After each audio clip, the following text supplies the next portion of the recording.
Hi everyone, thanks for still staying, even though it's a bit late already in the day. My name is Marcin, I'm co-founder of RedStone Oracles.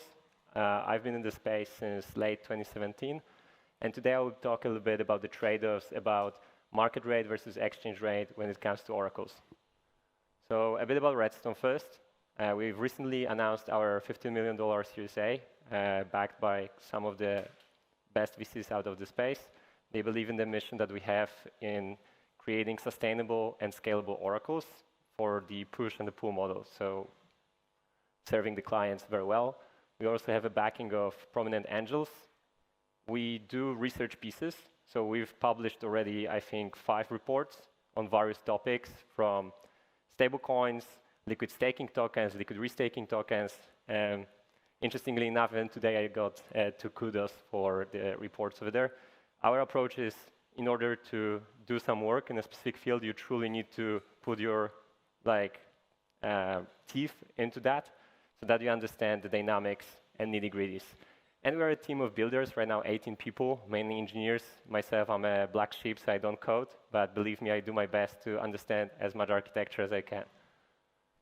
Going to the topic, so in the yield-bearing assets space, you have 2 predominant types of pricing of the asset.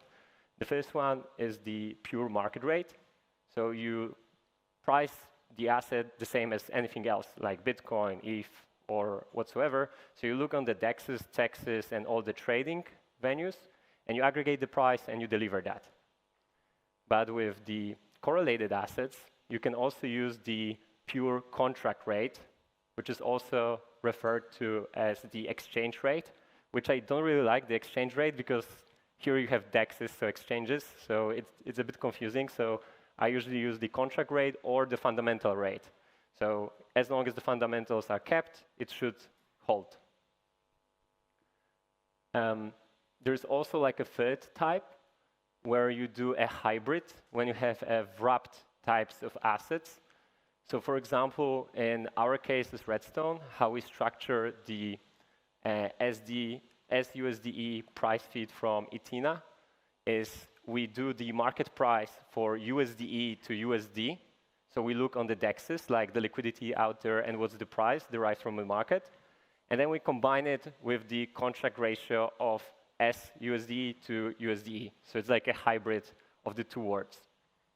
The reason for that is because the liquidity on DEXs for SUSDE itself is very shallow. And to the best of my knowledge, it's still only on one venue. So if that one venue goes bananas, then your price feed can also be wrecked, and you get a problem. Now, the correlated asset problem, I would say there are 3 major categories of assets in this bucket. So there are stablecoins, so the yield-bearing stablecoins like Ethena, Spark, SDAI, Angle, M0 Labs now is launching Agora, and so on. There are LSTs, liquid staking tokens. So the tokens are used for protecting the network that's underlying, for example, Ethereum, Solana, and so on. Liquid restaking tokens that are where you use ETH as the restaking asset. I would put that into one category, where you just use either ETH or, let's say, liquid staking token to protect. And then you also have the BTC liquid staking tokens and the liquid restaking tokens that are not ETH. So the matrix of complexity is pretty large. And for people who would like to get something more tangible, as for projects, we have EtherFi, EETH, and Wrapped ETH, Renzo, Easy ETH, Puffer, Puff ETH, KelpDAO, RSETH, Swell, Restaked Sweat. Then we go to the staking sector, Lido, Staked ETH, Wrapped Staked ETH, Rocket Pool, RETH, Stakestone, kudos for going out with the naming convention with the stone instead of making ETH of whatever, like stake ETH.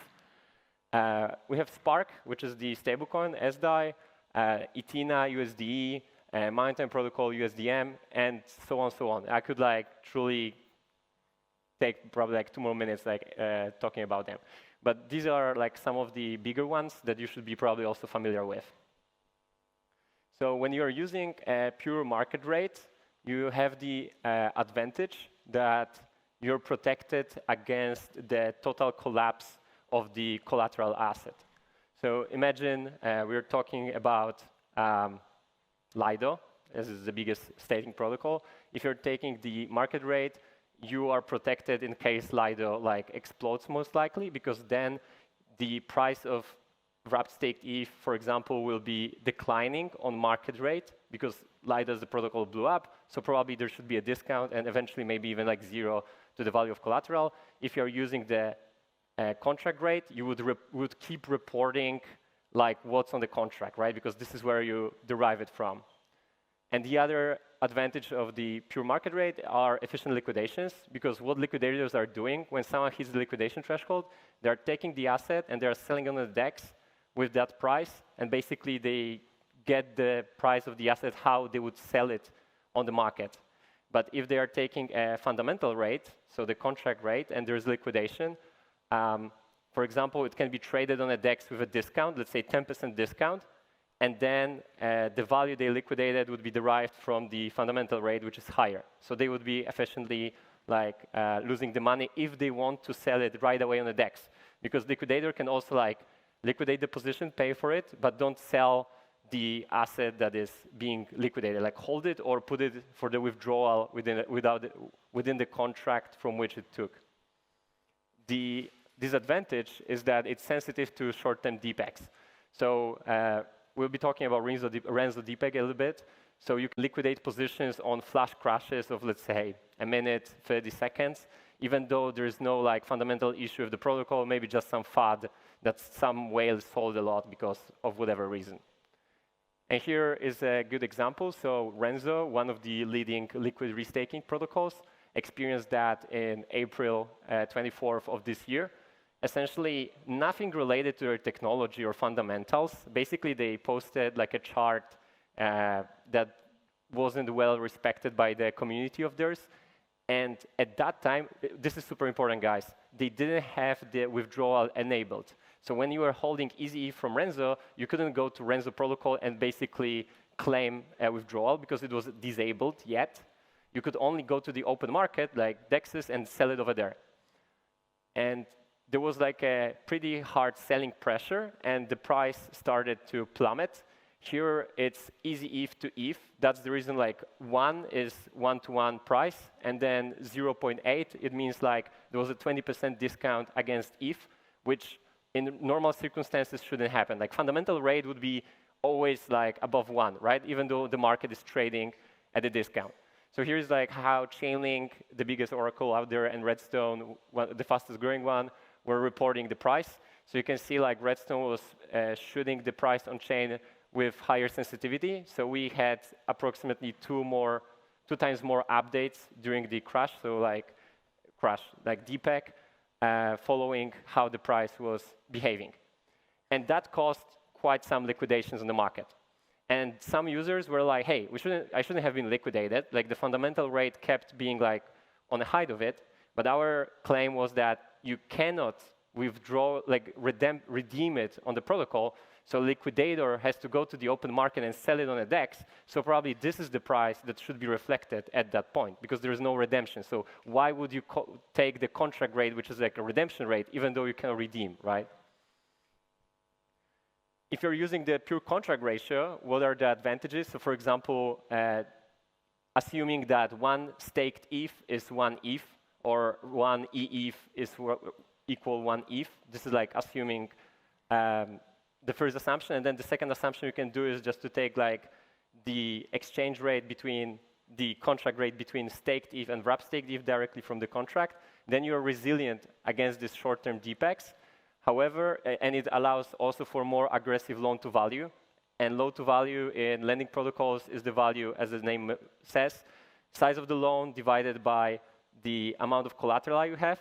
And this cannot be ever higher than 1, because then it wouldn't make sense. Like you would essentially borrow more than you put in as a collateral. So you'd be disincentivized to put it back, right, to get back the collateral. So this is always below 1.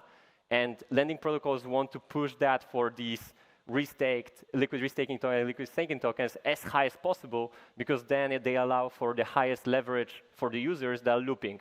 And what looping is, for those that are not familiar, for example, you're taking wrapped staked ETH that is generating rewards on the token itself. You go to Aave, you lock it as a collateral, you're borrowing ETH against it, so correlated assets. Then you borrow as much as possible to almost hit the liquidation threshold, but you're not hitting it because they are correlated, so they should go together. And then you put that ETH again to Lido, you stake it, and then you repeat it like 7, 8 times, depending on how much loan to value there is. And this is looping. You're essentially doing leverage, so you're increasing your rewards and position, but you're also more prone to like cascading like liquidations in case something goes wrong. So the pure contract rate usually allows for higher and more aggressive loan to value. The reason is there are no short DPEGs, right? So there's no like a slight DPEG of 3% on the market and you liquidate. No, like you disregard it, you keep the price as it is. And the big disadvantage of that approach is that you need to trust that the asset issuer won't go belly up. What it means is, for example, with the Renzo case, there wasn't any fundamental problem with the contract or any hack or anything that would logically justify that EasyETH was traded at a discount. It was just a fad on Twitter that people were disappointed with the points and like token distribution. But still, the price like went down, right? And the people, it's similar. Imagine Terra, right? Like Terra was a broken design from the first perspective, right? But imagine the case when Terra was like plummeting to, let's say, 70 cents to $1. Some people, if they believed that Terra would like repeg, could start buying at 70 cents and then it would repeg. Oh, a better example is USDC DPEG. There was like a DPEG of USDC in March this year of 93 cents. So the people that believed that USDC wouldn't go belly up were just buying as much as possible because you get like 7% for free because USDC is going to go up.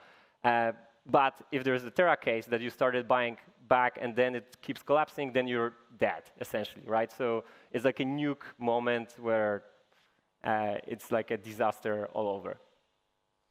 And the other issue is that because of the delay in redemption, so for example, on many liquid restaking tokens, we have 7-day redemption period. So even though, for example, on EtherFi, and I believe right now on Renzo already as well, and Puffer and so on, you can redeem the asset, you have to wait 7 days. So imagine you're a liquidator, you're liquidating a position worth $1,000 of wrapped ETH of EtherFi, and then you liquidated that, you have the asset, you paid back the loan, and then you don't want to sell it on the open market because of whatever, you would like to redeem it, you put it on the redemption, and then if, as the base asset can depreciate in value over these 7 days, let's say to, I don't know, $500, and then you're losing, even though you properly liquidated the position. It can be also the other way around, ETH can appreciate, but you're taking the risk. And if you're running a liquidation bot, usually you want to create like pretty robust and not so speculative business. And now enter slashing. So slashing is the event when the nodes are not behaving the way they should, and some of the stake they are having is being slashed. And Lido had this kind of an event, for example, in October 2023, but also the regular ones like Bitcoin Suisse had a slashing event in November 2023, so they happen. Though in liquid staking, they are, I would say, right now marginal.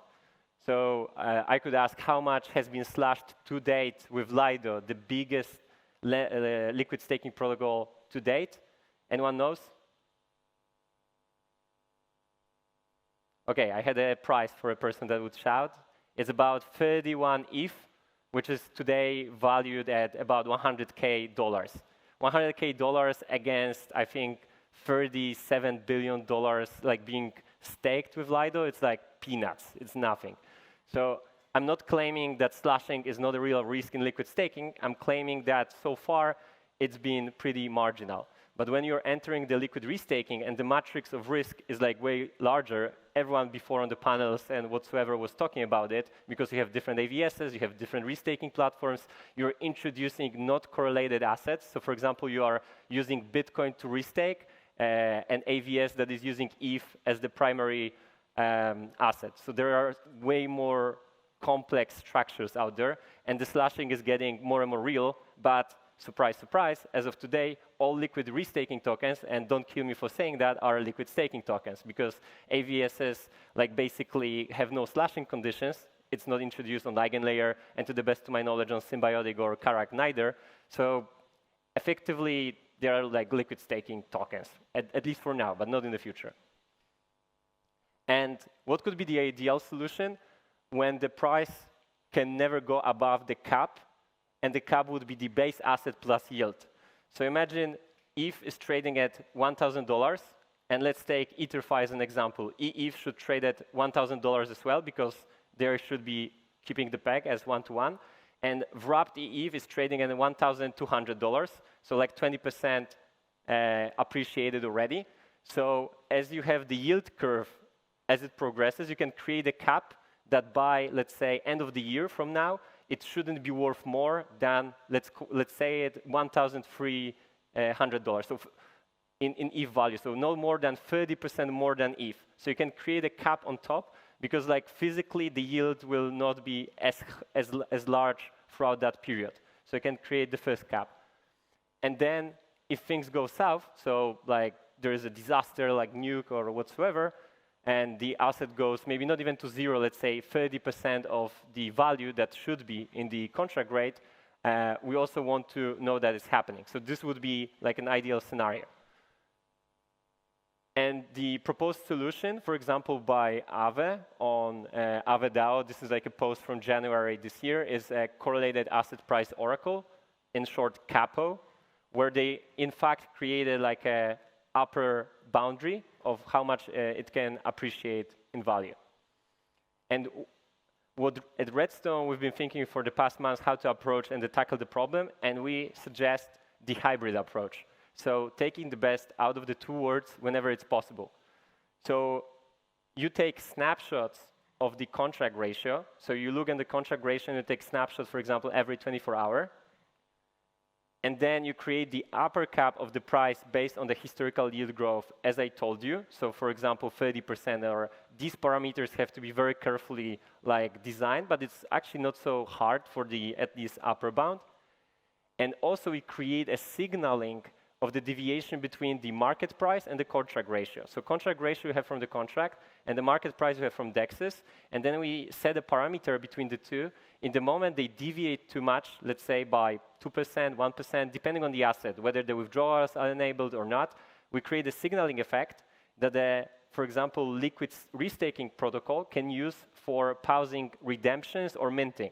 So it can also protect the liquid restaking protocols from getting wrecked, and also the lending protocols could introduce similar logic brackets. So stop lending or stop redemption for some time if it goes that way, so that we can also like look into a specific case, what's happening out there, and then act upon it.